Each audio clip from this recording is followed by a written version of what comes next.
할렐루야. 오늘 하나님께서 우리에게 주신 말씀은 요한복음 9장 23절에서 34절까지의 말씀입니다. 요한복음 9장 23절에서 34절까지 말씀 한 목소리로 읽겠습니다. 이러므로 그 부모가 말하기를 그가 장성하였으니 그에게 물어보소서 하였더라. 이에 그들이 맹인이었던 사람을 두 번째 불러 이르되 너는 하나님께 영광을 돌리라. 우리는 이 사람이 죄인인 줄 아노라. 대답하되 그가 죄인인지 내가 알지 못하나 한 가지 아는 것은 내가 맹인으로 있다가 지금 보는 그것이니이다. 그들이 이르되 그 사람이 내게 무엇을 하였느냐? 어떻게 내 눈을 뜨게 하였느냐? 대답하되 내가 이미 일렀어도 듣지 아니하고 어찌하여 다시 듣고자 하나이까? 당신들도 그의 제자가 되려 하나이까? 그들이 욕하여 이르되 너는 그의 제자이나 우리는 모세의 제자라. 하나님이 모세에게는 말씀하신 줄을 우리가 알거니와 이 사람은 어디서 왔는지 알지 못하노라. 그 사람이 대답하여 이르되 이상하다. 이 사람이 내 눈을 뜨게 하였으되 당신들은 그가 어디서 왔는지 알지 못하는도다. 하나님이 죄인의 말을 듣지 아니하시고 경건하여 그의 뜻대로 행하는 자의 말을 들으시는 줄을 우리가 아나이다. 창세 이후로 맹인으로 난 자의 눈을 뜨게 하였다 함을 듣지 못하였으니 이 사람이 하나님께로부터 오지 아니하였으면 아무 일도 할 수 없으리이다. 그들이 대답하여 이르되 내가 온전히 죄 가운데서 나서 우리를 가르치느냐 하고 이에 쫓아내어 보내니라. 아멘. 할렐루야. 말씀 가운데 귀한 은혜가 저와 여러분에게 있기를 소망합니다. 오늘이 벌써 4월 30일입니다. 4월의 마지막 날이 되겠습니다. 한 달이 얼마나 또 빨리 지나갔는지 쏜살같이 지나가고 있습니다. 여러분 4월도 잘 마무리하고 이제 또 5월도 은혜 가운데 가정의 달 잘 준비할 수 있기를 주님의 이름으로 부탁을 드립니다. 오늘 말씀을 보니까 부모가 그 사람에 관해서 알지 못하기 때문에 장성한 그의 아들에게 직접 물어보라고 하는 이야기가 두 번 반복해서 나옵니다. 여러분 장성한 사람이란 어떤 사람일까요?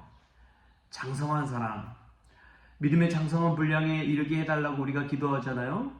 그럼 장성한 사람이란 어떤 사람이겠습니까?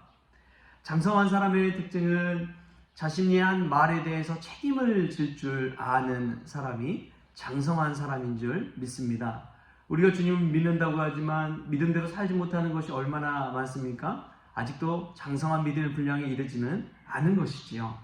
또 맡은 바 의무를 다하는 사람이 장성한 사람인 줄 믿습니다. 우리는 하나님 믿는 크리스천으로서의 예수님의 제자로서의 그러한 의무와 그 해야 할 일들이 다 있는 줄 믿습니다. 그것이 사명이 되는 것이죠. 우리가 오늘 또 주님께서 우리에게 맡겨주신 그 직분과 의무에 충성을 다할 수 있기를 소망합니다. 또 장성한 사람을 보면 특징이 있습니다. 그것은 지금 눈에 보여지는 것뿐만 아니라 그 다음을 내다볼 수 있는 해안을 가지는 것입니다. 다음을 바라볼 수 있는 시선을 갖는 것이죠. 저희 어머니가 늘 했던 말 중에 하나가 늘 끝을 바라보면서 일을 시작하라 라는 말씀을 하셨어요. 저희 어머니는 사실 초등학교도 안 나오신 분이거든요. 그럼에도 불구하고 하신 이야기가 생활의 지혜지요. 그 끝을 한번 생각해 보면서 일을 시작하라는 말을 그렇게 저에게 종종 해주시곤 했습니다. 그래서 시작과 끝맺음을 잘 맺을 수 있는 사람, 그게 장성한 사람의 특징입니다. 우리가 4월 한 달도 잘 마무리하고요, 5월도 은혜 가운데 열어가는 저와 여러분 될 수 있기를 주님의 이름으로 축복합니다. 또 오늘 보면은 그가 어떤 사람인지 예수 그리스도에 관해서 이야기할 때 유대인들은 죄인이라고 분명히 이야기합니다. 이미 죄인이라고 판단을 내려놓고 있는 거예요. 그런데 그 맹인이었던 시각장애인이었던 사람이 한 가지 딱 하는 것이 있다고 이야기합니다. 25절에 이렇게 이야기해요. 대답하되 그가 죄인인지 내가 알지 못하나 한 가지 아는 것은 내가 맹인으로 있다가 지금 보는 그것이니이다. 보지 못했다가 보게 된 사실 그것 한 가지만을 안다는 것입니다.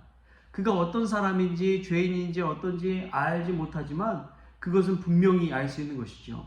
여러분 지혜로운 사람이 어떤 사람인지 아십니까? 내가 나 자신이 알고 있는 것을 아는 사람이 지혜로운 사람입니다. 공부 잘하는 친구들과 못하는 친구들의 차이가 있다고 해요. 그게 무엇인지 물어보니까 공부 잘하는 친구들은 자기가 알고 모르는 것을 분명히 안다는 것입니다. 자기가 아는 것은 남겨두고 모르는 것에 집중해서 공부를 한다는 거예요. 그런데 공부 잘 못하는 친구는 자기가 아는 것인지 모르는 것인지 깨닫지를 못해서 공부도 제대로 못한다는 거예요. 이 차이가 엄청난 차이를 만든다는 것이죠. 저는 믿음에 있어서도 마찬가지라고 믿습니다. 내가 할 수 있는 것 없는 것 분명히 깨닫고 내가 주님을 위해 할 수 있는 것에 집중하는 것, 그것이 지혜로운 성도인 줄 믿습니다. 그리고 내가 알지 못하는 것이 있다면 하나님을 아는 지식을 점점점 배워가서 장성한 분량에 이르는 것이 우리의 믿음의 목표가 되어야 될 줄 믿습니다. 그런데 참 오늘 말씀 보면 그 많은 사람들이 보고 예수님께서 그 맹인을, 시각장애인을 치료해주고 보게 한 사실을 알고 있습니다. 근데 그것을 알고도 보고도 믿지 못하는 이들이 있다는 것이죠. 여러분, 이것이 참 기가 막힐 노릇입니다. 왜 하나님은 이런 일을 일으키셨을까요? 우리 말씀 한번 찾아볼까요? 이사야 6장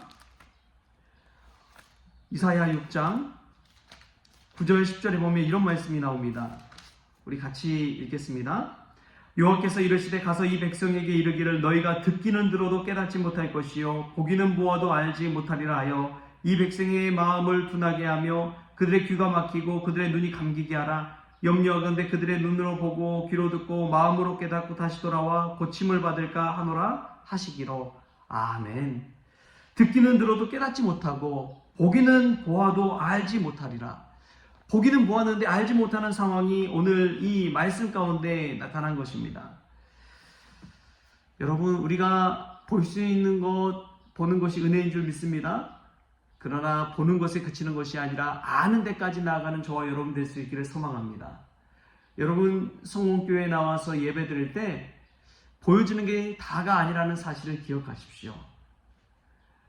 듣기는 들어도 다 듣습니다. 다 귀 두 귀 있죠. 귀가 두 개여서 다 잘 듣습니다. 그러나 깨닫는 은혜까지 나아가는 우리 성원 가족들 될 수 있기를 축복합니다. 예수님을 안다는 것은 믿음의 영안이 열리는 것인 줄 믿습니다. 보이지 않지만 우리 예수님께서 우리와 함께 하시고 우리를 인정해 주시고 칭찬해 주시고 우리를 격려해 주시는 그 음성을 들을 때 크리스천들은 힘이 나는 것이죠. 믿음으로 오늘 하루를 살 수가 있는 것이죠. 정말 도망치고 싶은 현실일지라도 버티며 참으며 인내하며 결국엔 승리하게 될 줄 믿습니다. 보이는 하나님을 아는 것이고 듣는 것을 깨닫기 때문에 그렇습니다. 할렐루야. 오늘 이 말씀과 복음이 저와 여러분에게 생명의 말씀 되어서 깨닫는 은혜가 있기를 소망합니다. 우리 하나님을 온전히 알게 되는 귀한 은혜가 있기를 축복합니다. 이제 4월 한 달을 마무리하고 5월 한 달을 시작하면서 여러분 스트레스 줄이는 법에 관해서 우리가 한번 들어보면 좋을 것 같습니다. 아름다운 삶, 사랑 그리고 마무리라는 헬렌 리어링의 책이 있습니다. 아름다운 삶, 사랑 그리고 마무리. 그녀가 스트레스를 줄이는 법에 관해서 몇 가지를 이야기하는데 한번 잘 들어보고 우리도 삶 속에서 한번 실천해 볼 수 있기를 바랍니다. 첫 번째로는 어떤 일이 일어나도 당신이 할 수 있는 한 최선을 다하라. 어떤 일이 일어나도 당신이 할 수 있는 한 최선을 다하는 것이 스트레스 줄이는 법입니다. 마음의 평정을 유지하라. 당신이 좋아하는 일을 찾으라. 집, 식사, 옷차림을 간소하게 하라. 날마다 자연과 만나고 발밑에 땅을 느껴라. 일과 산책, 힘든 일을 하면서 몸을 움직여라. 근심을 떨쳐버리고 하루하루를 살아라. 여러분, 스트레스를 줄이는 방법 몇 가지를 말씀드렸는데 삶을 정말 아름답게 마무리하는 데 있어서 정말 중요한 방법인 것 같습니다. 4월 한 달도 스트레스를 줄이고 또 5월 한 달도 스트레스를 줄여서 믿음 안에서 강건한 삶을 살 수 있기를 주님의 이름으로 축복합니다. 장성한 사람은 자신의 건강도 챙길 수 있는 사람이지요. 자신의 건강을 챙길 때 가족의 건강도 챙길 수 있고요. 부모에게 효를 다할 수 있고 자식들에게 부모 노릇도 할 수 있는 것인 줄 믿습니다. 올 한 달도 강건한 가운데 살아가는 우리 성원 가족들 될 수 있기를 주신 예수님의 이름으로 축원합니다. 기도하겠습니다. 좋으신 하나님 감사합니다. 귀하고 복된 날 주시니 감사합니다. 4월 한 달 동안 베풀어 주신 은혜에 감사를 드립니다. 또 올 한 달도 기대 가운데 또 가정의 달 은혜 가운데 사랑 가운데 살아갈 수 있도록 주님 복 주시고 무엇보다도 장성한 사람들이 되어서 믿음의 장성한 분량에 이르러 주님을 위해 충성한 한 달 될 수 있도록 복의 복을 더하여 주옵소서. 오늘 하루를 주심에 감사하며 예수님의 이름으로 기도합니다. 아멘. 우리 주기도문으로 오늘 새벽 기도를 마치겠습니다. 하늘에 계신 우리 아버지여, 이름이 거룩히 여김을 받으시오며 나라가 임하시오며 뜻이 하늘에서 이루어진 것 같이 땅에서도 이루어지이다. 오늘 우리에게 일용할 양식을 주시옵고 우리가 우리의 죄진 자를 사하여 준 것 같이 우리 죄를 사하여 주시옵고 우리를 시험에 들게 하지 마시옵고 다만 악에서 구하시옵소서. 나라와 권세와 영광이 아버지께 영원히 있사옵나이다. 아멘. 오늘은 안양 시찰에 야유회가 있는 날입니다. 저희 교회에서 아침 8시에 출발해서 강원도 횡성과 원주, 소금산 그렇게 해서 돌아갔다가 돌아보고 오도록 하겠습니다. 또 위에서 기도해 주시기를 바랍니다.